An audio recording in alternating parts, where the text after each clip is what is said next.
We're going to start just a little early, a couple minutes. Welcome to the City Council Workshop for Tuesday, July 1st, 2025. At this time, we have time set aside for citizens may address the council regarding any item of city business that is not on tonight's agenda. The duration of speaking is 3 minutes. Do we have anybody? Hi, Jessica. Moving on, general items under executive review. We have a resolution of the annexation of city-owned parkland that is contiguous to the city limits. Such annexation to include all of the adjacent and adjoining right-of-ways of the annexed property in Yellowstone County, Montana, and amending previous resolutions numbers R12-79 and R12-90. CEO Markegard will speak on this, please. The property is just north of West 12th Street at Valley Drive. It's that long strip between the irrigation canal and West 12th Street. In 2012, it was, the council passed a resolution notice of intent and then a notice of annexation, but it had the wrong legal description. So it was lots 4 through 6. It should have been lots 1 through 6. So this is a correction to that. It also was filed in the vault and not with the clerk and recorder of Yellowstone County. So it had never, since 2012, it had never been taken down to the clerk and recorder and filed. So the annexation had never went through. So the mayor asked me to, as petition for mayor's approval of asking the council to annex the city-owned property. It's to be referred to as Lois and Jake Bernhardt Parkway. They were the original owners of those lots, and the family that donated that land to the city of Laurel wanted to have that as a parkway or city, kind of a city park, to allow people to walk from Murray Heights across the Gay Easton Bridge at an approximate location of 4th Avenue and 12th Street, and on the top of it, there's a little street above it, Grandview Drive on top. There's a little walking bridge up there. And so that's the property that the city owns. We have put up no parking signs. It can't be enforced, or a police department can't go up there and enforce it. The sheriff's office was refusing to enforce it because technically it's still in the county.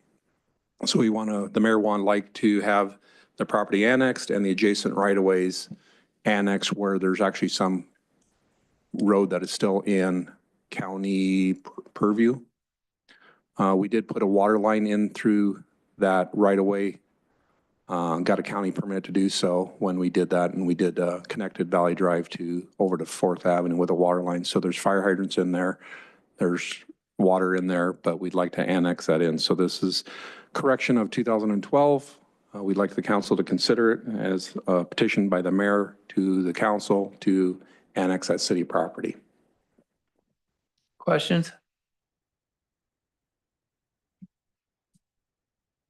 Okay.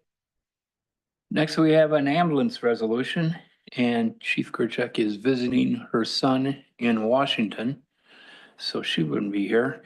It's a standard mutual aid policy, so it's a resolution of the City Council authorizing the mayor to execute an emergency services mutual aid agreement by and between the City of Laurel and the Joliet Emergency Services Department, Inc. Councilmember Mize. Thank you. When you say standard, do you mean it's one we've held before, or it's new and it follows similar guidelines? It's based on the ones that we had before. There's nothing changed. So do we currently have do we currently help Joliet already? Yes, we do. Okay, thank you. I thought maybe this was gonna stretch us further. No. Thank you. Any other questions?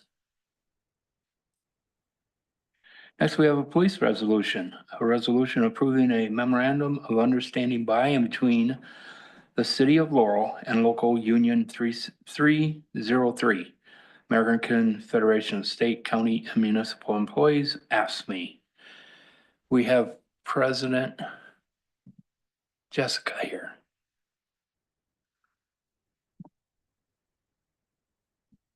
that one? Okay. I'm Jessica McCartney, local 303 president. We did wage negotiations, came to an agreement between both teams. Do you guys have any questions on what the agreement was that we came to? It should be all in your packet. From what I understand, it was about what, an hour? Yeah. It was, We have really great teams, both on the city side and on our side. I mean, we're able to go in, follow the interest-based bargaining steps. I mean, we frame the issue, we come up with the best solution. Something that, you know, when you have a group of people, you're not going to make everybody happy. But it's something that we could live with, like our union passed it with an 18 yes to 2 no vote. And so I think it's doable both for the city and for the union.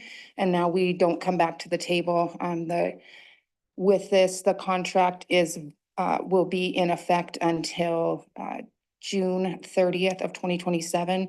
We would come back to the table to renegotiate the whole contract. Usually I have a letter sent out by about January. We'd send a letter out of 2027 to invite the state to come in and do the interest rate based bargaining with us. And just so we're following the proper steps. And I mean, generally, at least with our union, we can generally get it done within a day. You know, when we have the whole contract, this particular time, it was just for wages, so we were done in about an hour. Councilmember Mines, did you have a question? Thank you. Do. So what we have is a table that shows, starting last year in 2024. So that's when we originally started bargaining. Does that show the raise that we gave? Because we wanted to make our hiring competitive, so we had done the 1 year for just the officers, right? So are they on here? Is that the police officer patrolman and senior patrolman? Yes, So they had the original raise and now everybody in the whole group is, no, so everybody, police, dispatch, ACO, all got a raise. With what the parameters were, in order to make us competitive, we needed to be able to bump the officers' pay. And so we were able to bump the officers' pay by $3.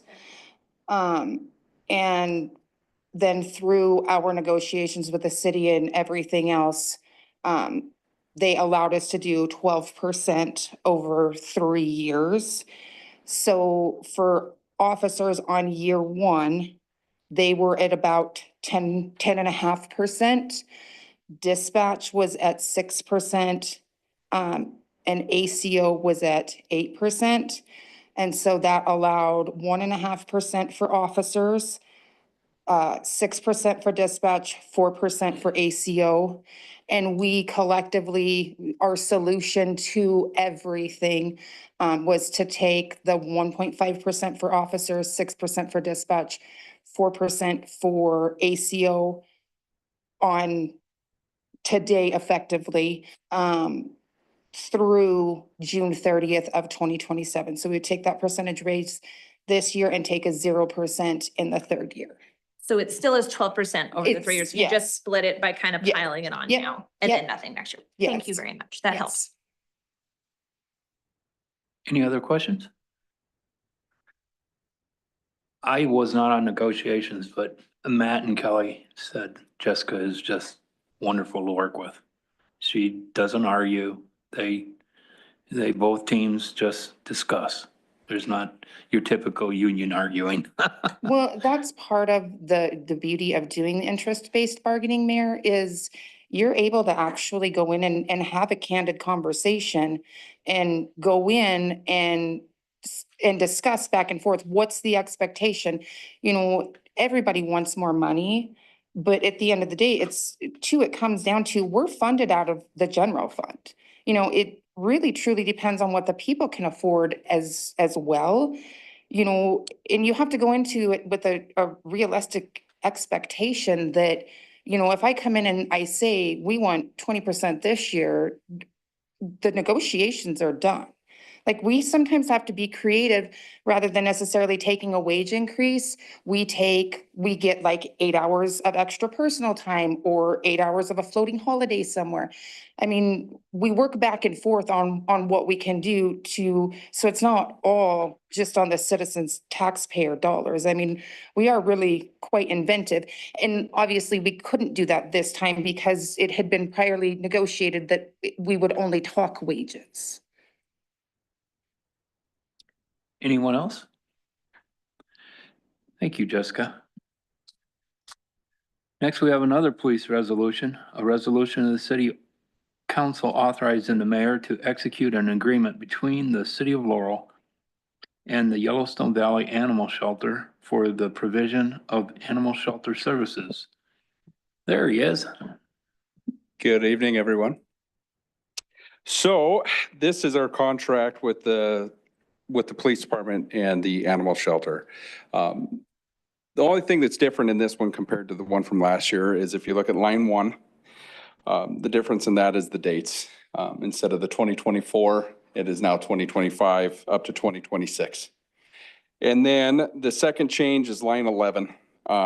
We took previous chief Stan Langby's name out of there and added my name into it as the contractor for this police department. So this is a great contract with them. There's really nowhere else to take dogs. We do our best per the contract. We hold them for 72 hours at our kennel, at our shop. Luckily enough, we utilize our Facebook page a lot to try to find the dogs home. Our animal control officer has a chip reader, and that benefits a lot to be able to get them home. But in the case that we can't, we have to take them to the shelter.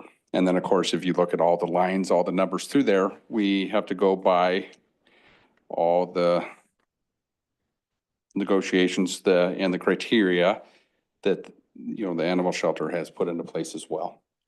So all in all, I believe if you look at line, I had it in my head. We pay, it's a $5,000, the payment, line 3, it's $5,000 plus additional fees. I think it comes up to about $5,100 and some odd cents. So I believe it's roughly about $428 a month. I don't get that one. Kelly gets that bill, so it comes straight to her. So it's about $428 a month that we deal with them. So in my mind, like I said, there's really no place local or anywhere near that we can take any dogs that come into our possession that we can't find their home.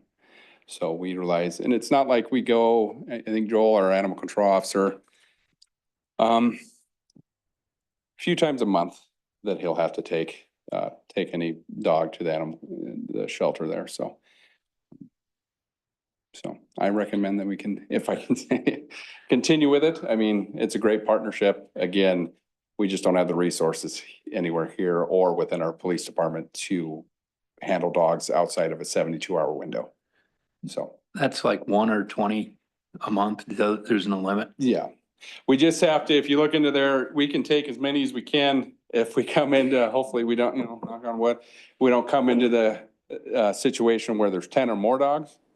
Then if you look into that, if that comes into play, we have to follow their instruction. We have to give them notice, and I think it's $300 added on to the fee if we get that. But I think the most he's ever had to do is 2. So at one time. So yes. Councilmember Canopy. Just a comment. There was a dog brought in over to the police department. And what they've done is they've take pictures. It's on Facebook, and 2 hours later, that dog was Right. picked up. So they do what they do right. They do it good, and they do it for the benefit of the dog and the owner too. So I've watched how that works, and it's pretty good. Yeah, I was impressed. It was that quick. Yep, so we'll bring him in, or if a dog gets brought in, like I said, we post it, Mr. Canopy said, we post it on the Facebook, and then we hold on to the dog at the department if we can. If we don't, we have no one else that needs to utilize that room for the time being. And then if about an hour, 2 hours go by, whatever, we'll take them to the shop. And like I said, we hold them for roughly about 72 hours. And with that being said, that pulls, you know, again, that pulls my night shift officers. They go and check on the dogs, they give them walks, they feed them, we have food, water and kennels over there, so make sure that they're still in good health, in good spirits, but get them out of there, take them on walks, and then if they don't come picked up, that's when we utilize the shelter, so. Councilmember Mines? Thank you. I have a question for Council McKay. As a dog shop worker, owner, this is clearly, I know what I'm talking about. Does this sound like a reasonable amount of money per month or per day for servicing? I don't know anything about how much people pay to have their dogs taken care of. I can't speak directly to that. That's not necessarily my lane. But I do think it's a good partnership. And I do think that the police department and Officer Sauter has done a really good job working with the dogs, treating them well. I've seen other officers, I've assisted, for some reason, dogs do find their way to us. So we've actually worked with Officer Sauter and other officers on several cases to grab a stray and whatnot. And I think it's all done very well. And I think it's good to have that resource. I think if 1 month or 1 year, we don't fully get every penny soaked out of this, we might the next year and the next time. And I think it's just a really good partnership to have. And I think you guys have maintained a really positive relationship with them We have, yes. as well. And when there's no other options, I don't feel like this is out of line, in my opinion. Mhm. And if it comes to it, for instance, if we can't hold that 72-hour hold and we have to take this, you know, depending on, you know, I don't want my officers around, you know, if the dog's, you know, vicious or anything to that nature, I don't want to put them into that harm's way every time they go and take care of it. So if we can eliminate that 72-hour hold, my officers, depending on if there's enough on shift, can after hours take them to the shelter. So we have access to that too, so. Councilmember Closey? Thank you, Mr. Mayor. As an owner of a adopted dog, we were instructed to have the dog chipped. Do you have the capability of reading those chips? Yes, yep. ACO Sauter, we purchased a chip reader for him last year or 2 years ago. And as long as it's registered, we've ran into sometimes where it finds the chip, but it's not registered yet. So, but yeah, that gives us some information right there. If we've never dealt with the dog before, he just scans it real quick. It beeps at him, gives him a number, and then we were able to access the link to the website, and it'll give us the entire owner information. So. Any other questions? Thank you. All right, thank you. Next, we have Public Works Ordinance number R25-01, an ordinance amending chapter 12.28 Park Rules and Regulations and repealing chapter 12.32 Trees and Boulevards of the Laurel Municipal Code. There was some questions last week. Were these answered? Are you, Vice President Wilkie? Thank you. They were, and the city attorney was gonna make the corrections that needed to be made, and then it'll be brought back probably. But we can't vote on it tonight. No, so this is the correction that's in here.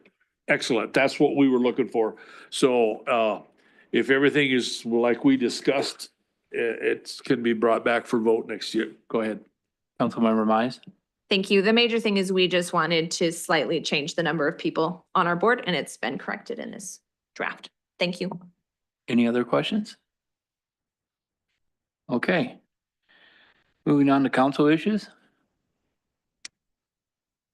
Under other items, we have Sean and Amy Mullaney here to talk about possibilities of building their home over on East 11th. Hello, everybody. Boy, do I have a deal for you. Anyways, we come before you today. We want to build a home on what we would hope we can get an address of 207 East 11th. So it's just behind the clinic over there on the northeast corner. So we put in a couple options potentially for you to look at. and I gave everybody a packet, but the first one I'd like to go over that I think would benefit you as the city as well as us. And that is a petition to abandon unused portion of East 11th Street here in Laurel. And so we've already made an additional access point to that property. One of the things that we've been talking to Kurt quite a bit is he was concerned that no emergency vehicles could get into that property because the only access point was off an abandoned alley there on the north side alley of Montana, there off of East 11th.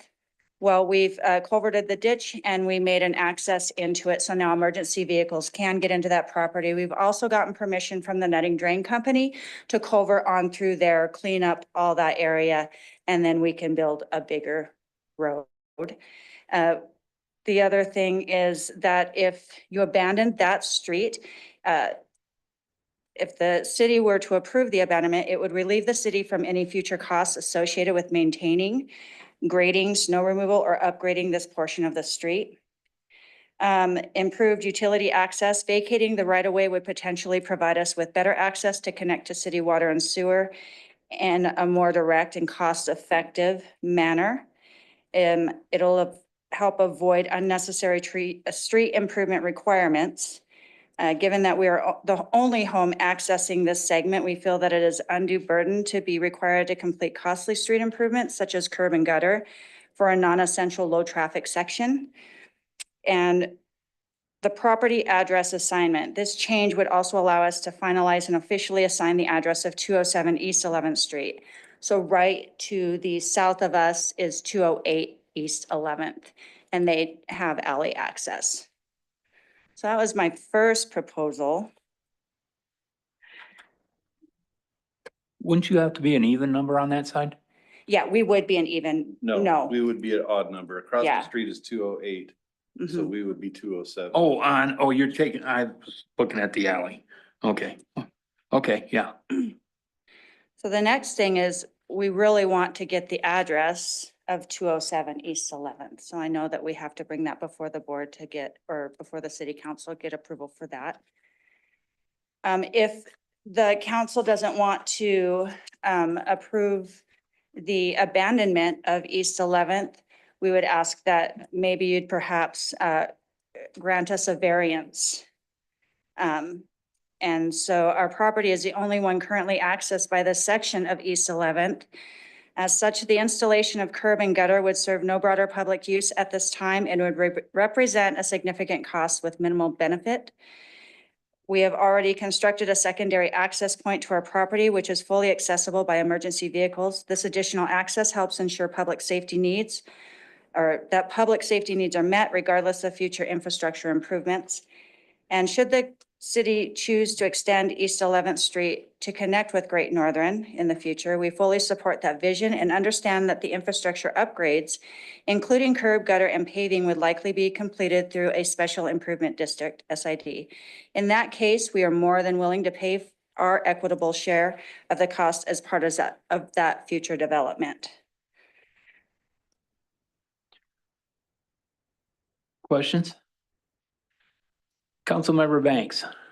Yes, I know who lives at 208 there, and I know for a fact they use that section all the time to come and go from their house. So So would you be blocking that off? no. So they have the alley that they use. Mhm. And then the other side is the abandoned alley. We created another road into our property. So that road's not on this map.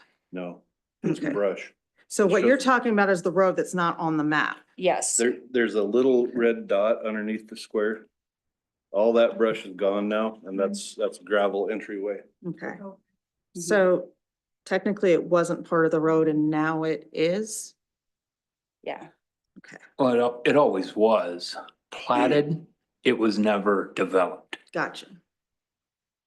It's like if you go over and you see Colorado there. That's all a road, but it's not a road. So You two can leave if you need to go. Councilmember Mize. Thank you. So you're suggesting that we abandon the north-south route, but the east-west route maybe someday could be developed. This alley is already abandoned by the city. Okay, We're just extending this, but not developing it. okay, It would just, it's just a gravel access rather than curb and gutter and asphalt. gotcha, gotcha. You've already put a drainage.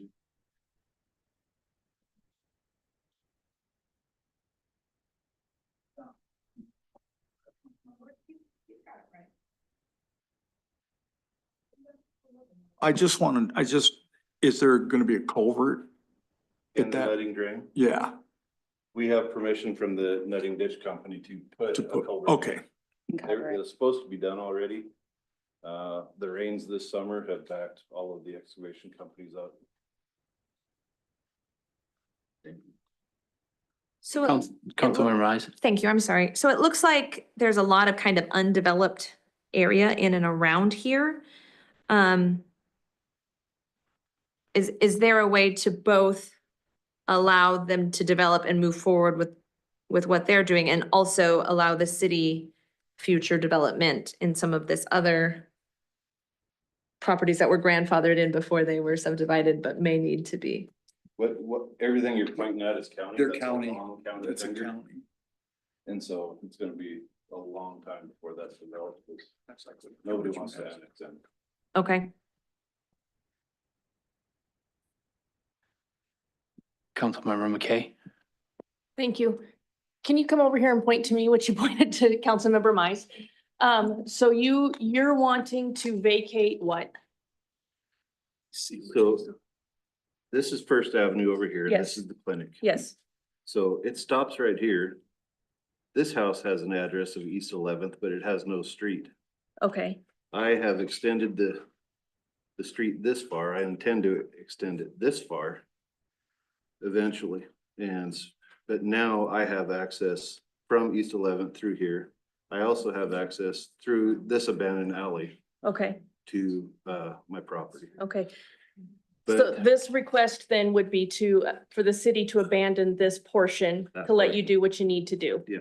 Okay.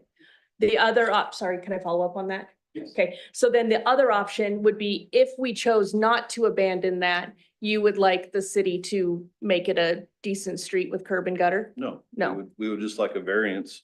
So To that we do what can- you need to do? So that we can build without doing curb and gutter. Doing whatever it would be, 350,000, 500,000, to put in a street. So that we can build. Mhm. Since we're the only house that's gonna be utilizing that street. Would you like to chime in? Sure. So I want to go back a little bit. I think, and the Mulaney's may be able to verify this. I think the subdivision was created in the 1950s, 54, somewhere there. That subdivision was, yeah. Right. So what happened is there was a couple of families that got together. I think they were all related. It was Magnus and Metzger's, and they created the Magnus subdivision. So Colorado Avenue and East 11th Street, along with Montana Avenue, West 12th or East 12th Street, all of it to the left of that square where there's houses is part of that subdivision. What happened was the family members owned the property where you see a bunch of cars and everything else, and that's the Magnus. So to the east of it is Magnus, and right below it was Metzger.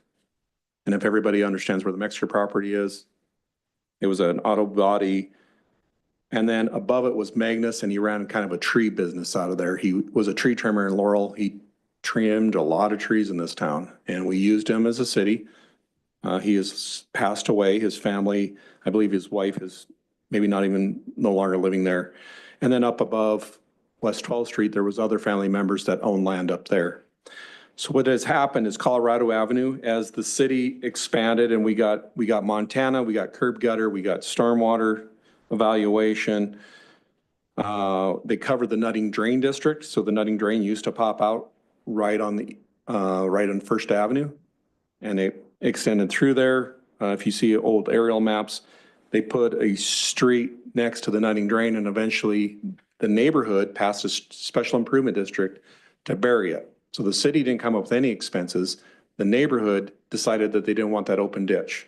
So they passed a special improvement district and they buried it. The city did the contract, but we buried the pipe. But that pipe is actually, if you go in the north side of the clinic in the alley, there's a manhole that sticks way up. You might high center it on it. If you look straight down into that manhole lid, you can see through it. It's the Nutting Drain. It stopped where the houses stopped at the time. So I think this was in the 70s. The sewer and water were never extended all the way down to the Mulaney's property. It had stopped at Montana Avenue. And then as the condos that are to the south of the Mulaney's property came up Montana Avenue, they extended up the alley as sewer line, but it stopped at the condos.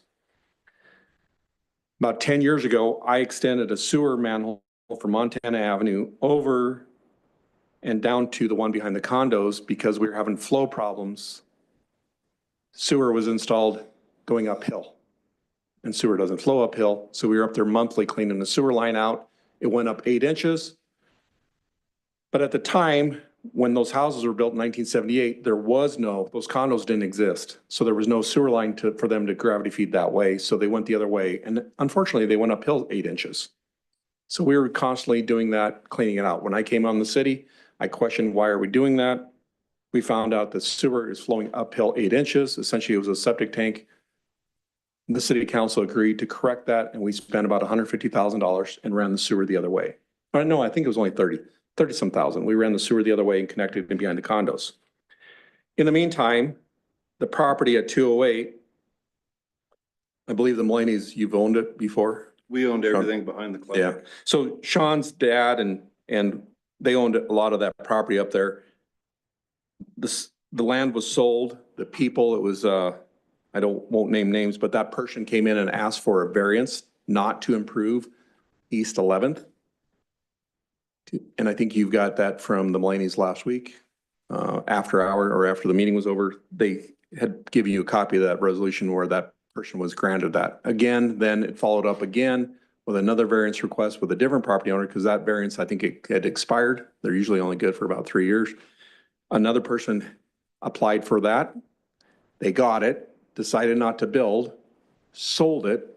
The people that live there now came in and took the variance, put a house at 208, put a garage in there. They accessed it through the alley and they came in and it went through planning. So it was a planning item because zoning code only allowed alleys as secondary access, secondary. So that variance was allowing the city council allowing 208 to allow secondary access to be primary access through the alley. And then second, not to build East 11th Street to any city standards, curb, gutter, sidewalk, any of that. And the council granted that variance. So when they came in for a building permit, that property already had the variance in place. They put a building there, or they came in for a permit. We issued the address. So we issue addresses as people are building. We don't issue addresses on vacant lots. So now the Mulaney's have purchased these other lots up here. You have East 11th Street, and I would hate to say this is one of those, I'm going to call it a stepchild of the city streets because of that Nutting Drain is in the way.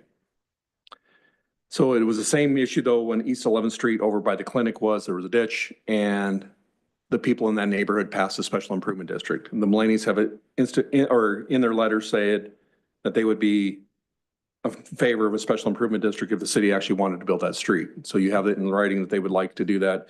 But they essentially have a couple letters here. Depends on what way the council wants to go. There's legal parameters on doing a street vacation. You have to do a public hearing. You have to do a public notice. You have to notify the property owners. The street's abandoned, and then 50% goes to the north, 50% goes to the south. You can petition for a portion of the abandonment of the street. So say the north half and you can abandon and not have to abandon the south half.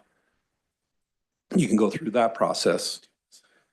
The issue is continuity in the future. What can it actually connect to? If you go down the road of abandonment, if you go to the east, you'll see a lot more trees. And essentially you run into ditch and it goes across the Great Northern Road over there. And it's kind of highlighted in blue. That's showing a waterway or floodplain. But the Nutting Drain Ditch owns that parcel. The farmer way back did not want to pay taxes on that land where the Nutting Drain is, so he deeded the land of the Nutting Drain District. The city of Laurel cannot use the Nutting Drain District for rights of way. It's personal property owned by the Nutting Drain District. So as 1954 and then Iron Horse was done, that subdivision, we have 100 feet, 50 feet on either side of the Nutting Drain, or maybe it's 100 feet. It's 100 feet to the north of the Nutting Drain, 100 feet to the south of the drain that is owned by the Nutting Drain, or the Nutting Drain District. And you might see if you pull up your taxes in the city, we actually pay, a lot of the citizens, even in my neighborhood, we pay the Nutting Drain District as a fee because we all have stormwater that goes to that drain ditch and it goes all the way up to Sites Ronan, crosses the railroad tracks and goes to the river. So everyone in the city and in some in the county, we are assessed for that maintenance of that drain ditch because we all drain into it. So the city of Laurel drains into it. So there's an assessment for that. It's a quasi-governmental organization under the county commissioners. So they actually are appointed by county commissioners and then they are to execute that, but they actually have now land. So it's a confusing thing. So this property is kind of, what do you do with it? Does the city want to have a through street when Colorado and there's county properties out there? The Mulaney's are correct. It's probably going to be maybe 300,000 to 500,000 to put in the city standards. But what we have is the council has adopted public works standards for street improvements. That's what you adopted. City staff has no authority to grant any waivers of those standards. Only the council has that authority. So that's what we've instructed the Mulaney's is, hey, write a letter, get the council's feel. If the council has a feel that we go down the petition to abandonment, we have to go down through that petition portion. We have to go to the public hearing. We have to notify adjacent property owners. And we just did one for Montana Avenue behind the old Hardee's location. So the council has just gone through this process. In that case, half of the road went to Fox Lumber, half of the road went to McDonald, and it was South Montana Avenue. And then McDonald Land Company had a buy-sell with Fox, and they actually purchased that share of South Montana Avenue from Fox Lumber. So they now solely own what was used to be South Montana Avenue. So really, does the city council feel that the Mulaney should have to comply with public works standards, therefore you wouldn't grant them a variance? Does the city council feel that you would be in favor of petitioning to abandon and you go down that route? But the Mulaney's are essentially asking the council to get feedback on what they want to do. Now, if they want to do the petition and just move forward, there's a process to do that. There's a fee. We have to investigate it. You've got to hold a public hearing. You have to have public notices. You have to have 15 days prior to the meeting out to the public. It's probably a good 30 or more days in order to get an answer, or you could actually vote on it. So that's all the things that I laid out. I know it's confusing, but this is kind of one 1954 lot that is, the Nutting Drain really confuses it. Councilmember Mize.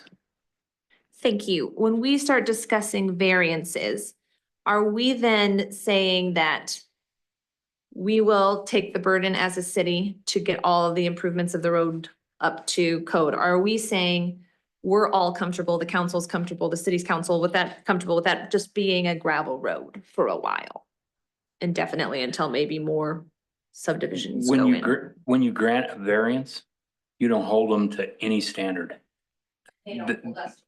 Right, they can build a gravel road in there. They can build their home and get an address, I would imagine. But that would be U8 would decide, we just want to give you the variance. We want to abandon, or but that's what they're here for, just to see what you are comfortable letting them do. I'm sure they're, what do you got, 5, 6 months to build a house? Yeah, if I ever get started. So he's gonna be hammering in winter. Councilmember McKay. Thank you. So you had said that 208 has a variance in place already for access and that we won't do anything. There was be no development to East 11th Street. Is that a variance still in effect? That variance stays with the land and that lot. So the lot owners of 208, that variance was to that lot. So where 208 eventually was built, but essentially it was to that lot where 208 is located. That variance stays in effect forever until the city council or the city decide to pass a special improvement district and create and cover the nutting drain and then create a street that goes through there. We would have to have a city reason to want to go and do all that. Is it going to do, but that would also is involved in a petition. So the city can't just, if you wanted to do it, you could do it out of the kindness of heart, find out where the money is in the general fund or water, sewer. You would extend the water and sewer line. You would try to figure out how to get the water line around that ditch, how sewer services are going to be connected. And right now, everything to the east of the Mulaney property, there is no sewer service that is available for any of those lots owners right now. There is no sewer service available. So Can we go back to the variance Yep. thing though? If 208 already has a variance in effect that says that X, Y, and Z is not going to be done to East 11th, we can't grant a variance on top of that. We couldn't grant I mean, you can't choose one over the other when one's already in place. Am I misspeaking? That seems, So the council in 2015, the council at that time chose to act on that variance request and approve it. The council of 2025 can consider a variance to not hold someone to public standards, public work standards. And that would be for the northern half. So it's technically for the southern half of East 11th Street, the council in 2050 granted that. The northern half has never been discussed until tonight. So if the council wants to move forward and go, okay, well, we believe if you support that, we would go through the variance and the city attorney would prepare a variance resolution. It would be on upcoming council, and then the council could then vote on that. And if you support that variance request, then the Mulaney's would have clear green light to get the building permit issued and then move forward with their construction project. And I'm not sure if I answered the question. clear as mud, no. No, okay. The difference between 208 and what I'm calling 207 is they were granted a variance to build a property without ever building the road or without ever creating access down East 11th. I've already created access down East 11th at my own expense. And I'm asking for a variance so that I can get an address and start building my house.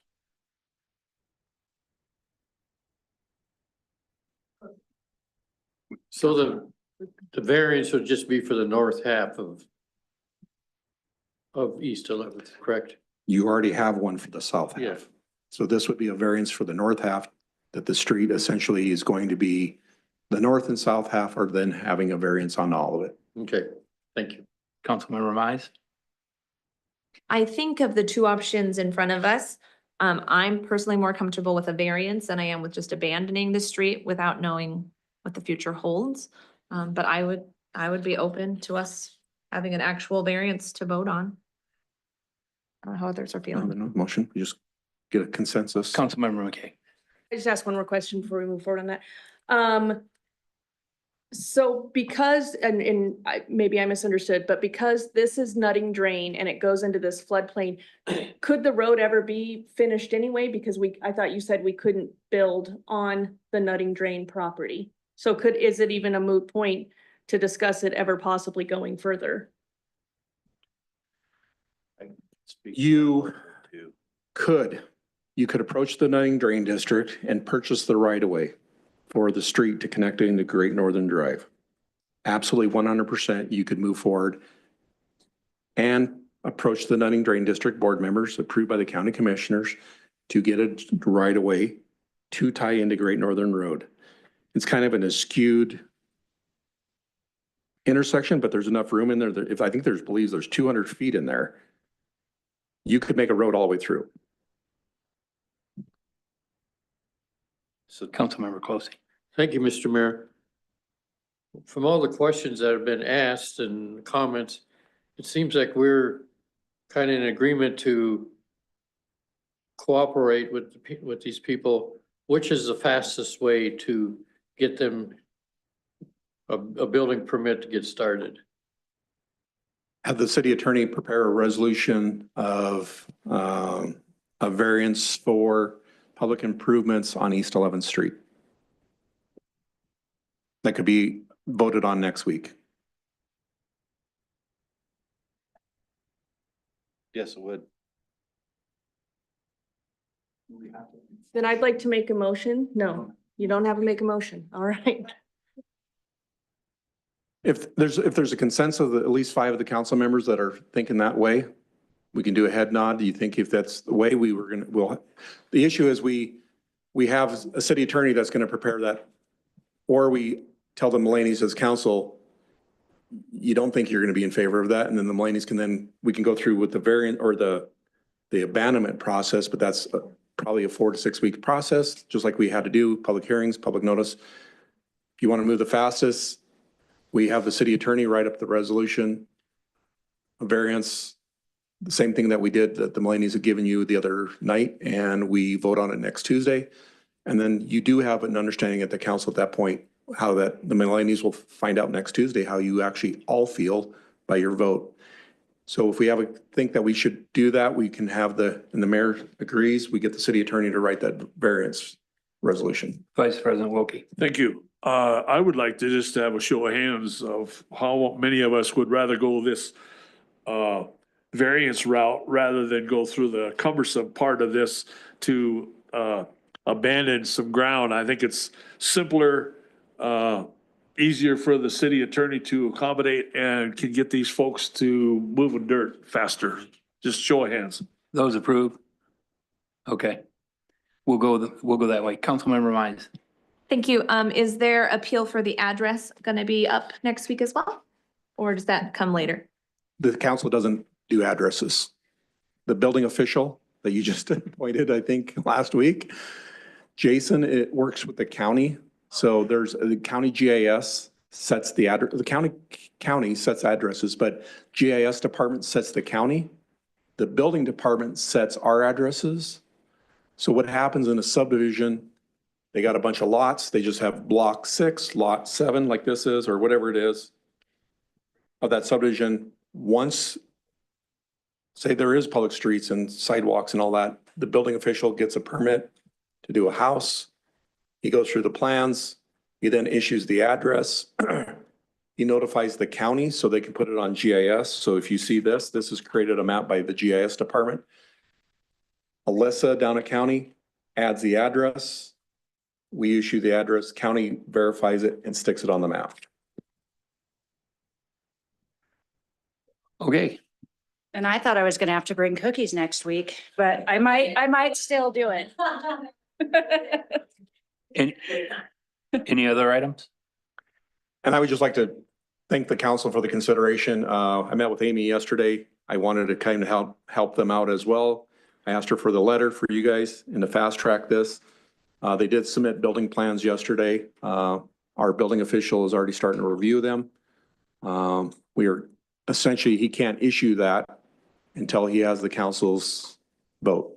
So thank you. Yeah, and thank you so much, Kurt, for working with me and giving me some guidance and direction. Hey, Thank you, guys. who did the little chicken scratch design on the back of the the overall design? Oh, Yeah, we got a kick out of that. So, Thank you. any other guys. items? Who's gonna be here next week? Everybody? Any announcements? Vice President Wilkie. Thank you. There will be a park board, tree board combined meeting on Thursday evening at 5:30 in this chamber. Thank you. I'm supposed to pass this on to you. I'm supposed to pass this on to you from Matt. What the heck are you having them on the third floor? Because some of our members couldn't be here the following week, so. Okay, It just seemed like it's kind of a nasty deal, but it has to be, so. yeah, he might be a sheet and a half, not 3 sheets in the wind though, when he shows up, so. Employee recognition, July to December 2025, I think you have all those, so. Might as well get him to comment on it before you leave. Can you tell everybody in Webland, the 4th of July fireworks, when they are legal, when they are not, please? Right. So the 4th of July fireworks, fireworks are legal within the city July 2nd from 8 AM to 11:59 PM. July 3rd from 8 AM to 11:59 PM. And then July 4th from 8 AM to 12:30 AM on July 5th. So I hope everybody enjoys their time with the fireworks, but they will be past those times. Outside of those times, they will be strictly enforced. I mean, we give you 3 days of nice being able to light them off. But past that, that's when they are illegal and prohibited. So. Right, yes, but we have to meet. Yeah. So I do have officers to be on patrol and we do follow up on the complaints and all that. And at this point in time, you know. Right, exactly, you know, and that goes into play with the animal shelter contract as well. So. Councilmember McKay, do you have doggy dozers for those that can't handle them? I do recommend something, probably should have gotten them weeks ago Right. before today, but there are definitely medications that people can get that's helpful. I use a thunder blanket for my dog. It's a wrap. It works wonders. So. Right, yeah. Anything else? Yes. Thank you, council. Thank you, Mulaney's, for coming. Thank you, chief. If nothing else, we're dismissed.